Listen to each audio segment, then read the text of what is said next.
अपने फिजिकल आगे बढ़ते हैं।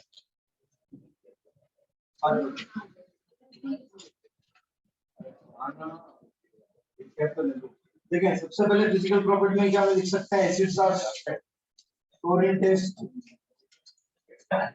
क्लियर, ठीक है। दूसरा हम क्या लिख सकते हैं, they have pH less than 7, ठीक है। अब देखो तीसरा फिजिकल प्रॉपर्टी, क्या acid turns blue litmus into red. अब देखिए फोर्थ पॉइंट, हमने दो इंडिकेटर और पढ़े थे, मिथाइल ऑरेंज और फिनोक्सिलिन, ठीक है। अगर मैं एसिड को मिथाइल ऑरेंज से मिलाऊं तो उस मिथाइल ऑरेंज से देखो उसका कलर ऑरेंज कलर, क्या तो वो कौन से कलर में कन्वर्ट हो जाएगा, रेड कलर में। किसमें कन्वर्ट हो जाएगा, रेड में। यहाँ लिखेंगे कन्वर्ट्स या gives red colour with methyl orange, gives red colour with methyl orange. Methyl orange कौन सा नेचुरल इंडिकेटर है या मैन मेड, सिंथेटिक है ना। दूसरा था फिनोक्सिलिन, कैसा था फिनोक्सिलिन, जब एसिड को फिनोक्सिलिन के साथ मिक्स करोगे तो कलरलेस सॉल्यूशन कैसा होगा, कलरलेस सॉल्यूशन होगा, gives colourless solution with phenolphthalein, gives colourless solution with phenolphthalein. Acid को ब्लू लिटमस को एसिड में डिप करो रेड में कन्वर्ट हो जाएगा, लेकिन अगर मैं रेड लिटमस को एसिड में डिप करूं तो कोई चेंज नहीं होगा, वो रेड का रेड ही रहेगा।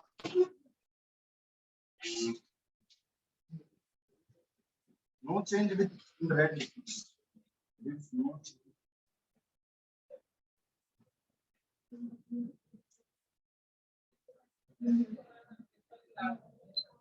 फिनोक्सिलिन, फिनोक्सिलिन क्या है कौन बोलता है, gives no change with red litmus या with red litmus. These are some of the properties, physical properties of acid. Acids are sour in taste, they have pH less than 7, turns blue litmus into red, gives red color with methyl orange. ये ध्यान रखना, direct पूछे जाते हैं सवाल, ठीक है ना। वो कोई एक कंपाउंड है जो मिथाइल ऑरेंज के साथ रेड कलर दे रहा है, उसकी रिएक्शन करे सोडियम से, यानी वो कंपाउंड कौन था, एसिड, मेटल एसिड से रिएक्ट करेगा सॉल्ट प्लस एसिड। अब इसने हिंट क्या दिया कि red colour with methyl orange. These are the physical properties of acids, ठीक है। आगे देखिए आरएनएस के अकॉर्डिंग, हमने आरएनएस का कंसेप्ट देख लिया था कि एसिड वो जिसको जब मैं पानी में डालूं वो मुझे हाइड्रोजन आयन या हाइड्रोनियम आयन, वो मुझे हाइड्रोजन आयन या हाइड्रोनियम आयन दे, ये था आरएनएस का कंसेप्ट। तो इसी कंसेप्ट के बेसिस पर हमने एसिड को दो पार्ट्स में क्लासिफाई किया, strong acid and weak acid. समझते हैं स्ट्रॉन्ग एसिड और वीक एसिड को।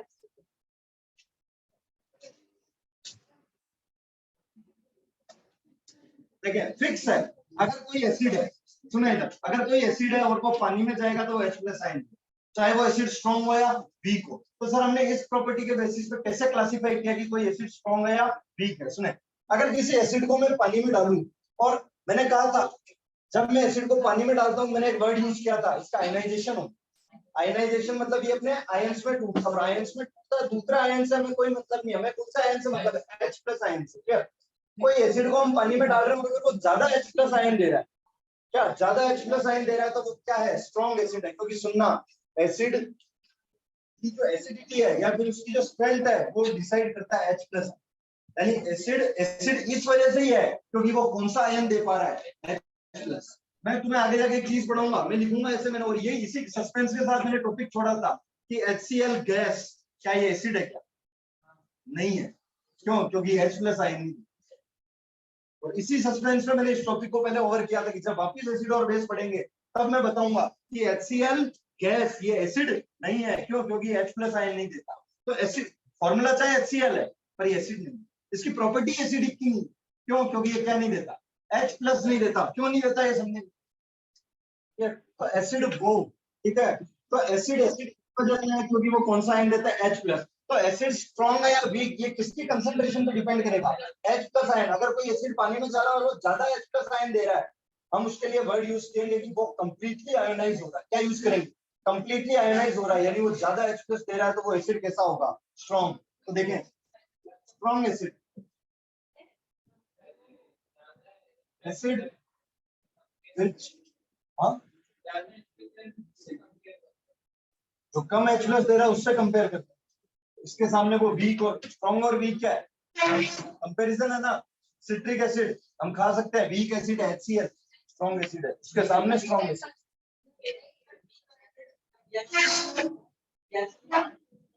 करेगा ना, कैसे नहीं करेगा, हम कराएंगे, क्यों नहीं करेगा। कुछ मेटल्स होते हैं जिनसे नहीं करता, कुछ मेटल्स होते हैं जिससे नहीं करता, करेगा रिएक्शन में ऐसा कोई नहीं स्ट्रॉन्ग और वीक। हम सोडियम की रिएक्शन करा देंगे एसिड के साथ, सोडियम एसिडेट बनाएंगे, रिएक्शन का कोई रोल नहीं।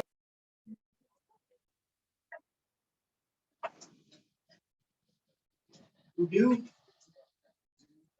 hydrogen, acid which ionize completely to give hydrogen are called as,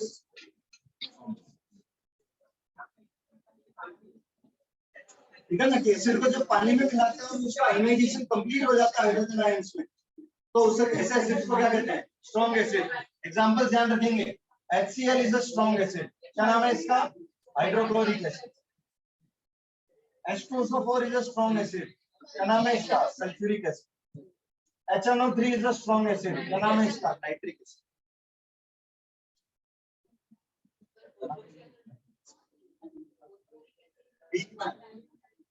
phosphoric, citric, acetic, carbonic सभी समझना है। तो ये तीन मेजर एसिड ध्यान रखना जो किसमें आएंगे, स्ट्रॉन्ग एसिड में आयनाइजेशन कंप्लीटली हो जाएगा, ज्यादा H प्लस आयंस देंगे तो वो कैसे एसिड्स होंगे, स्ट्रॉन्ग एसिड्स होंगे। ठीक है ना, खा सकते हैं ना एसिटिक एसिड, विनेगर चाव से खाते हैं।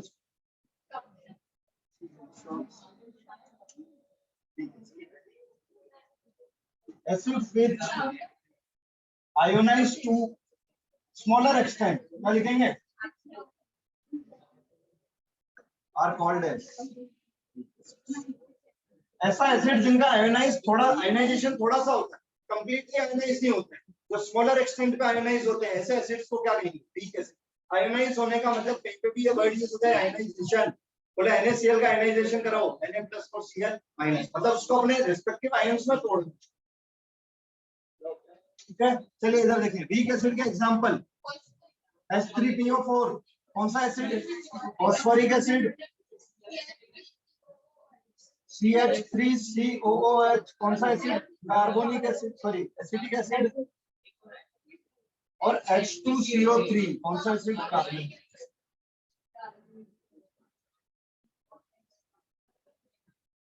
ये मेजर एसिड्स है जो हमारे तीन तीन ध्यान रखे रिएक्शंस का काम यार। अब बड़े एक्चुअल चैप्टर की तरफ, नमक मिला रहा, नमक पानी में अच्छे से मिलता है। अगर मैं दोनों में इलेक्ट्रिसिटी पास करूं तो इलेक्ट्रिसिटी कौन से पानी में अच्छे से और ज्यादा अच्छे से पास है, नमक वाले। क्यों, ऐसा क्या हो गया, ऐसा क्या हो गया, आयंस होते हैं। जब नमक को पानी में डाला तो नमक का आयनाइजेशन होता है, वो बन गया Na+ और Cl-। अब सुनना, जब मैं पानी से इलेक्ट्रिसिटी पास कराता हूँ तो पानी भी टूटते हैं अपने आयंस में, H+ और OH-।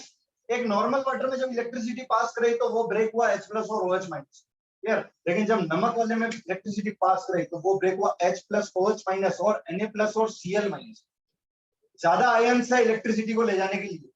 इलेक्ट्रिसिटी कैरी क्यों होती है, क्योंकि हम कहते हैं कंडक्टर और इंसुलेटर, कंडक्टर में ऐसा क्या है कि वो इलेक्ट्रिसिटी कंडक्ट करा देता है, उसके पास फ्री आयंस है, एक आयन दूसरे को देता है, दूसरा तीसरे को, तीसरा चौथे को, ऐसे इलेक्ट्रिसिटी पास होती है। हम पढ़ेंगे इलेक्ट्रिसिटी हमारे फिजिक्स में। इसके पास फ्री आयंस नहीं है, क्या नहीं है इसके पास, फ्री आयंस नहीं, अर्थिंग मिल रही है ना, आयंस है बॉडी में, क्यों नहीं है, Na+ Cl- प्लाज्मा नहीं बढ़ाया, ब्लड आयंस है, तो इसके पास फ्री आयंस नहीं है। अब मेरी एक चीज सुनो, कौन सा एसिड अच्छे से इलेक्ट्रिसिटी कंडक्ट करेगा, स्ट्रॉन्ग एसिड या वीक, स्ट्रॉन्ग या वीक, स्ट्रॉन्ग, क्योंकि ज्यादा H+ आएगा है, और ज्यादा H+ आयन यानी चार्जेस को ले जाने वाले ज्यादा, ज्यादा तो अच्छे से ज्यादा इलेक्ट्रिसिटी कंपैरिजन। ऐसे कभी ऐसे कॉमन सेंस के सवाल भी आ सकते हैं। अभी पिछले साल टर्म में एक पेपर आया था, ऐसी फिशेस को लेके आया था, इस बार मैंने उसको क्वेश्चन बना के वो फिश वाला डायग्राम दिया, पहले कोई नहीं पढ़ाता था इसको, और उसने ऐसे जनरल सेंस की एक 36 आती का सवाल वो पूछ लिया कि उसने गिल्स का सरफेस दे रखा था और वो पूछ रहा था ये क्या है, ऐसा कुछ ठीक सा सवाल था, कॉमन सेंस का। तो वैसे आ जाए क्वेश्चन, हो सकता है हर पेपर में देखने को मिलते हो और उनका डिस्कशन कभी थोड़ा लगाना पड़ता है। नमक के पानी में ज्यादा कंडक्टिविटी क्यों होती है? क्योंकि इसमें आयन सोर्स ज्यादा हो। इनमें से किसमें ज्यादा कंडक्टिविटी होगी? क्योंकि यहाँ हाइड्रोजन आयन की कंसंट्रेशन ज्यादा है एज कंपेयर टू बी। क्या बढ़े आगे?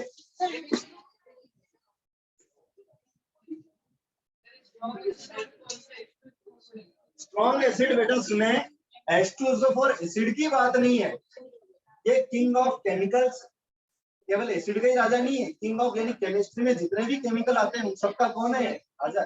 क्योंकि ये मैक्सिमम के साथ रिएक्शन शो करता है H2SO4। इसको किंग ऑफ केमिकल्स बोलते हैं। देखो सुनना, HNO3 बहुत खतरनाक है, इसके कंपैरिजन में भी HNO3 भी डेंजरस है, और राजा किंग ऑफ केमिकल्स, क्योंकि इसके जितनी रिएक्शन है इसमें कोई शो नहीं करता पूरा केमिकल पर। कौन? H2SO4, it's a king of chemical. Acid तो ठीक है, एसिड के तो सभी राजा हैं, सारी स्ट्रॉन्ग, अगर केमिकल्स में बात आ जाए, किंग ऑफ केमिकल्स कौन है? H2SO4 sulphuric acid. अरे बस रे कितना लिखोगे रे यार?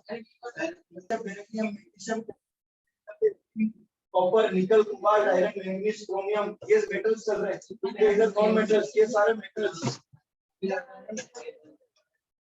अपने रिएक्शन ऐसे ही आई यार, जैसे सोडियम पोटेशियम मेटल, ठीक है ना। और वो जो मैंने +2 वाली पूरी सीरीज लिखाई थी वो क्या थी?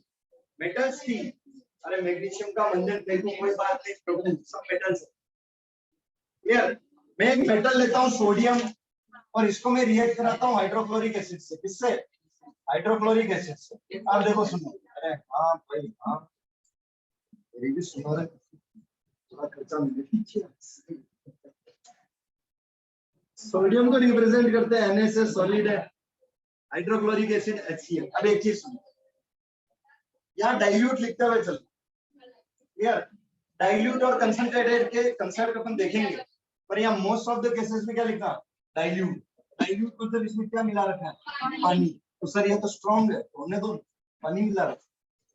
स्ट्रॉन्ग और वीक कंसेप्ट अलग है। स्ट्रॉन्ग एसिड हमेशा स्ट्रॉन्ग रहेगा, वीक एसिड हमेशा वीक रहेगा, लेकिन डाइल्यूट और कंसंट्रेटेड करना मेरे हाथ। मैं कंसंट्रेटेड एसिड को क्या बना सकता हूँ? डाइल्यूट को क्या बना सकता हूँ? कंसंट्रेटेड। पर मैं स्ट्रॉन्ग को कभी वीक नहीं बना सकता और वीक को कभी स्ट्रॉन्ग, क्योंकि ये उसका इनबिल्ट नेचर है, हाइड्रोजन आयन का। तो HCl हमेशा स्ट्रॉन्ग रहेगा, लेकिन डाइल्यूट और कंसंट्रेटेड मेरे हाथ में। ये रिएक्शंस खत्म होने के बाद हम एक टॉपिक देखेंगे, डाइल्यूशन, कि कैसे एसिड में पानी मिलाया जाता है या एसिड को कैसे डाइल्यूट बनाया जाता है। तो वहां मैं और समझा दूंगा डाइल्यूट कंसंट्रेटेड, पर यहाँ डाइल्यूट चलने देंगे सब्जेक्ट, ठीक है। डाइल्यूट मतलब इसमें पानी मिला है, ठीक है बेटा। सुने, टाइप ऑफ रिएक्शन पूछ ले अगर कोई तो बताओ। डिस्प्लेसमेंट, कॉम्बिनेशन नहीं, डिस्प्लेसमेंट A+BC, ठीक है ना, A+BC। अगर मैं यहाँ से रिएक्टिविटी सीरीज लिखूं, काशीनाथ का माली आलू जरा फीके पकाता है, कौन है आगे? Sodium is more reactive than hydrogen. देखो क्या ये रहा sodium, and it is more reactive than hydrogen. क्या सोडियम हाइड्रोजन को डिस्प्लेस कर देगा? तो हाइड्रोजन डिस्प्लेस हो रही तो किस फॉर्म में बाहर निकल रही? हाइड्रोजन गैस की फॉर्म में। फिर अब सोडियम इसको डिस्प्लेस करके किसके साथ? इस पे बनाएगा क्लोरीन के साथ। तो सोडियम क्या होता है? Na+, क्लोरीन क्या होती है? Cl-, प्लस माइनस क्या बन गया? NaCl+, ठीक है ना, NaCl+। यार तो ये हुई बेटा मेटल की एसिड के साथ रिएक्शन, लेकिन हम ऐसा नहीं करेंगे, हम ऐसे नहीं करेंगे। एसिड की कोई सी भी रिएक्शन हो, उसमें ये चीज तो कॉमन है, फर्क आएगा इधर वहां। वापिस सुन लेना, मेटल को एसिड से रिएक्ट करा रहा हूँ, आगे मेटल कार्बोनेट को एसिड से रिएक्ट करूंगा, मेटल बाइकार्बोनेट को एसिड से रिएक्ट करूंगा, मेटल की ऑक्साइड को एसिड से रिएक्ट करूंगा। सब में एक चीज तो कॉमन है, क्या? सॉल्ट। बाई प्रोडक्ट चलते जाएंगे, किसी में CO2 बनेगी, किसी में वाटर, किसी में CO2 plus water, by product change होते हैं। तो सीधा सिंपल सा जेस्टार है कि जब भी रिएक्शन में सॉल्ट बन रहा हो, क्या बन रहा हो?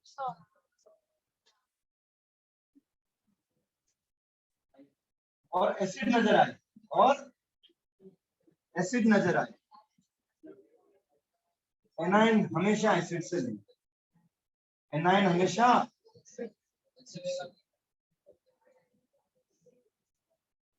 जब भी रिएक्शन में सॉल्ट बन रहा हो, क्योंकि मेरी बात सुनिए बेटा, सॉल्ट के पास दो चीजें होती है, एक होता है केटाइन और एक होता है एनाइन। जब भी रिएक्शन में सॉल्ट बन रहा हो, क्या ये भी सॉल्ट बनाया, हमें किन चीजों की नीड थी, एक तो केटाइन की और एक एनाइन की। जब भी रिएक्शन में सॉल्ट बन रहा हो, एसिड नजर आए, एनाइन हमेशा एसिड से लेंगे और बचे हुए का केटाइन, और बचे हुए का,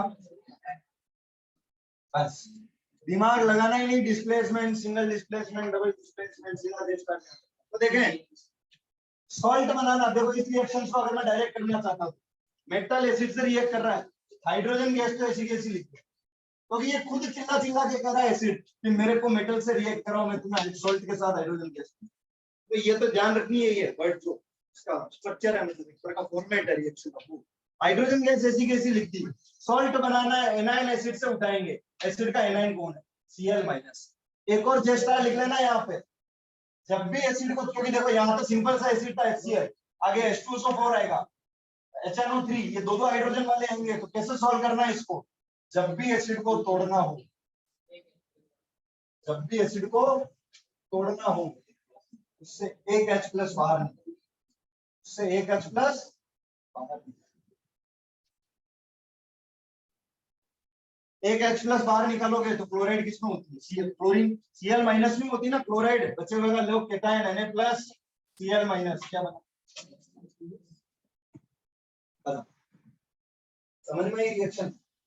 वापिस देखें, ये याद रखनी पड़ेगी, मेटल प्लस एसिड की salt plus hydrogen gas, sodium metal है, एसिड से रिएक्ट कर रहा है, हाइड्रोजन गैस तो ऐसी कैसी लिखती, क्या बनाना है सॉल्ट। जब भी किसी रिएक्शन में सॉल्ट बन रहा हो और कौन नजर आ जाए, एसिड, तो एनाइन कहां से लेंगे, एसिड से, और बचे हुए का क्या ले लेंगे। अब मैं ये लाइन क्यों यूज कर रहा हूँ बचे हुए का, क्योंकि यहाँ मेटल भी हो सकता है, मेटल का कार्बोनेट भी हो सकता है, मेटल का बाइकार्बोनेट भी हो सकता है, मेटल की ऑक्साइड भी हो सकती है, पर ये चीज सेम रहेगी, कौन, एसिड। एनाइन एसिड से लेना और बचे हुए का क्या लेना, केटाइन। अब यह कुछ भी हो, एसिड से रिएक्ट कर रहा है और सॉल्ट बन रहा है, तो एनाइन एसिड से ले लो, बचे हुए का क्या,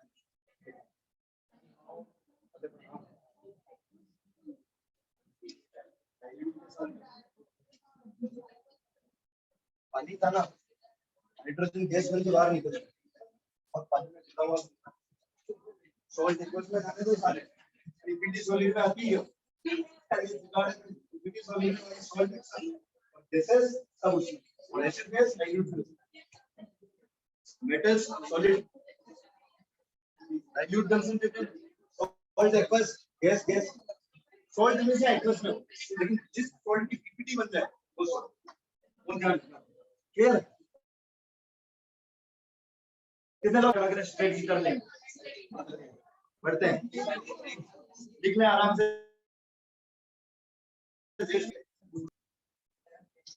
गलत हो रहे हैं,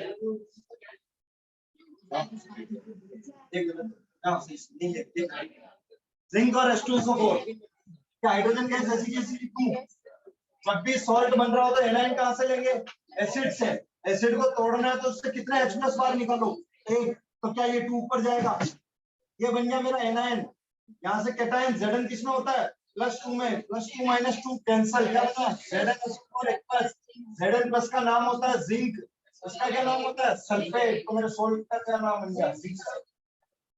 clear, copper plus hydrochloric acid, Cu solid plus HCl dilute, ठीक है ना, क्या हाइड्रोजन गैस बनेगी, और यहाँ से ये क्या बन जाएगा, NaCl माइनस और Cu+2, CuCl2, कितनों ने बनाया,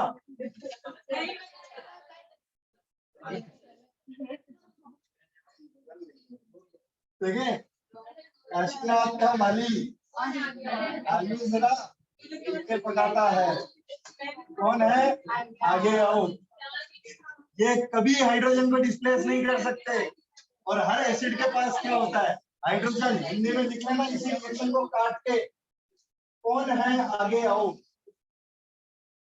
कौन है आगे आओ, नेवर रिएक्ट विद एसिड, कौन है आगे आओ, नेवर रिएक्ट विद एसिड, कौन मतलब कॉपर है, मतलब बत्ती, आगे मतलब चांदी और सोना, कभी किससे रिएक्ट नहीं करेंगे, एसिड से रिएक्ट, क्या क्या लिखेंगे, नो रिएक्ट, कौन है आगे आओ, नेवर रिएक्टिविटी सीरीज नहीं आ रही पर मुंह पे कौन है आगे आओ, देखिए सोडियम Na क्या सॉलिड होता है? नाइट्रिक एसिड का फॉर्मूला क्या HNO3 था, डाइल्यूट लिया,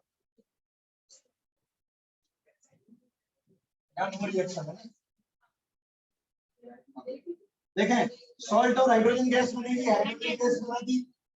सॉल्ट के लिए एनाइन कहां से लेंगे? एसिड से। एक H प्लस अलग करोगे तो एनाइन क्या बनेगा? यहाँ से NO3 का माइनस, केटाइन क्या है? Na प्लस, क्या बन गया?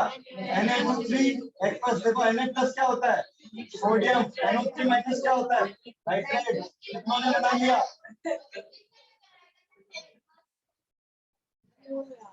देखिए बेटा ध्यान सुनिए, HNO3 के साथ हाइड्रोजन गैस की ये भी करना था ऊपर।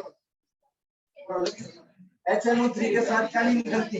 हाइड्रोजन गैस नहीं निकलती। याद रखना इसको। जब भी मेटल नाइट्रिक एसिड से रिएक्ट करेगा, सॉल्ट तो बनाना है। अरे मैडम सॉल्ट तो बनाना, पर कौन सी गैस नहीं निकलेगी? Hydrogen gas. तो क्या निकलेगा? अलग रंग से। क्या निकलती देखना बेटा,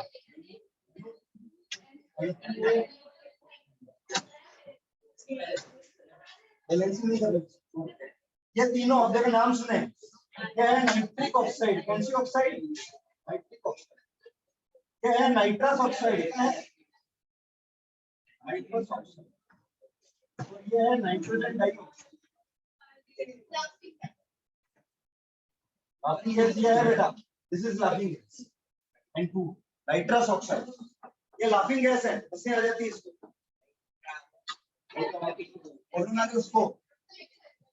क्लियर? तो ध्यान रखें, नाइट्रिक एसिड कभी क्या नहीं बनाएगा? हाइड्रोजन गैस नहीं बनाएगा। रेखा आवाज तेज हो जाती है। फिर अगला देखें, याद रखेंगे एक्सेप्शन, HNO3 के साथ क्या नहीं बनानी है? हाइड्रोजन नहीं बनानी। ये तीनों लिखता है प्रोडक्ट के साथ। आयरन Fe क्या सॉलिड में होता है? Sulphuric acid H2SO4 metal acid से रिएक्ट कर रहा है, क्या हाइड्रोजन गैस बनाएगा? एनाइन कहां से लेंगे? एसिड से। देखो एक H प्लस अलग किया तो ये 2 ऊपर जाएगा, क्या बना? SO4 का -2। Fe किस में लेंगे? +2 में। +2 -2, अगर कुछ नहीं दे रखा तो लोहा कॉन्सिस्टेंट। +2 -2 कैंसिल, क्या बना? FeSO4। अब देखो इसका नाम लिखने का तरीका, इसका स्टैंडर्ड नेम मैंने कहा था Fe+2 फेरस होता है और Fe+3 फेरिक होता है। क्या बेटा?